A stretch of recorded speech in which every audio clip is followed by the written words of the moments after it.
Welcome to Status Check with Spivey, where we talk about life, law school admissions, a little bit of everything. It's 5 a.m. on a Sunday, so there's going to be two early parts to this podcast that will, if not already relatable to your life, very much soon will be to your legal life.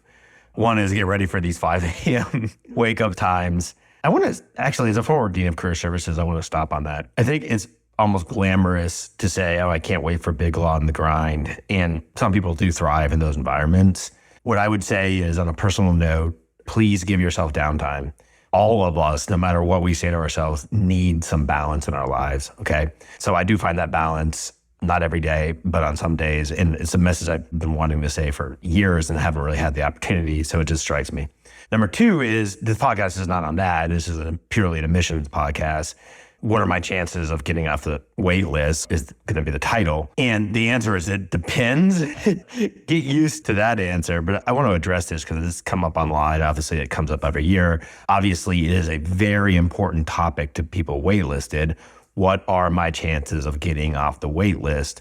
The technical answer would be you don't know. I'm going to give you some help, but let me tell you why you don't know. Every cycle is different. So you're looking at past data or very limited data from this cycle that's like building a plane while you're flying it. The data this cycle is just ever changing and it's very limited. The data from the past cycles is irrelevant because the applicant pool was different. Speaking of applicant pools, the applicant pool to each law school is different.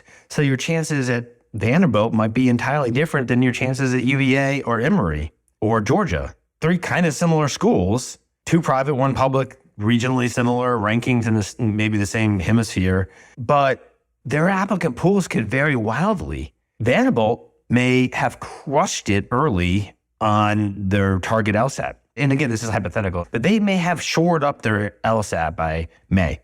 So your chances are really low if you have a high LSAT and a low GPA, and your chances are a lot higher if you have a high GPA and a low LSAT. They're not telling the world that. You have no way of knowing. They're not telling the world the work experience additions or the essays. Schools have more extensive essay notes than ever before. Oh, we need someone with this background from a different part of the country who's worked for 4 years. You have no idea what their current class composition is. And what law schools do is they try to build classes that balance each other out. Learning occurs when you're hearing from other people's diverse perspectives, not when you're just being told what you believe. Just about all law schools are looking for a complexity, a diversity of perspectives.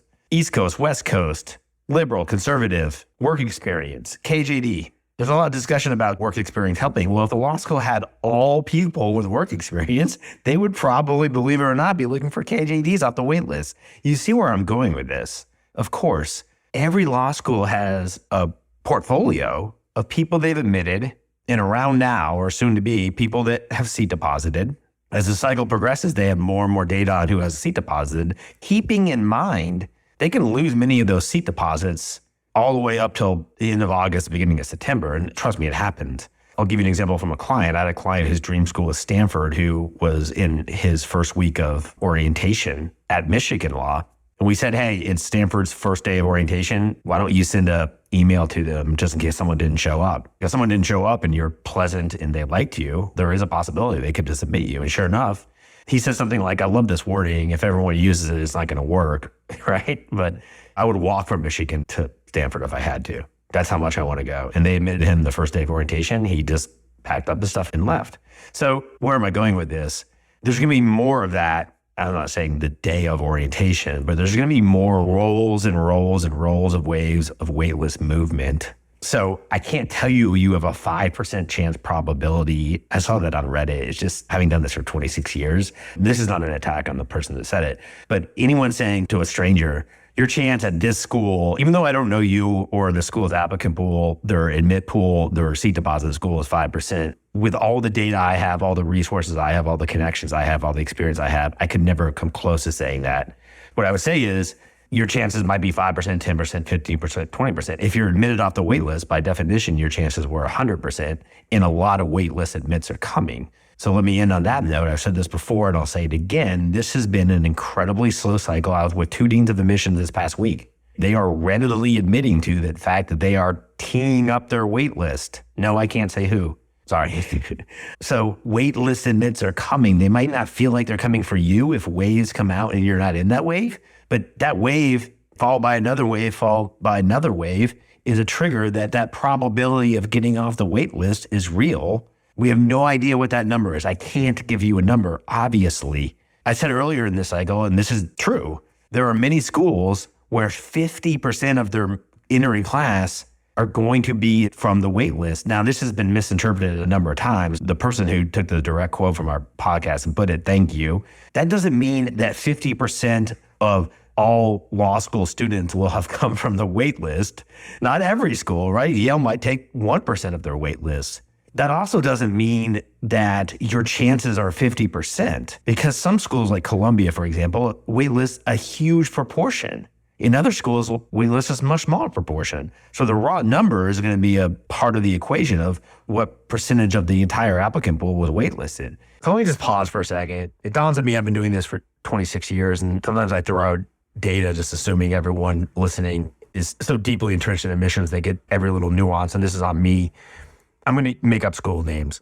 If Princeton Law School waitlist 2,000 people, and by the way, there are law schools that waitlist huge numbers of people, that doesn't mean they're admitting 1,000 people off the waitlist. But if they're matriculating a class of 300, it plausibly could mean that of that class of 300, 150 matriculants are from the waitlist.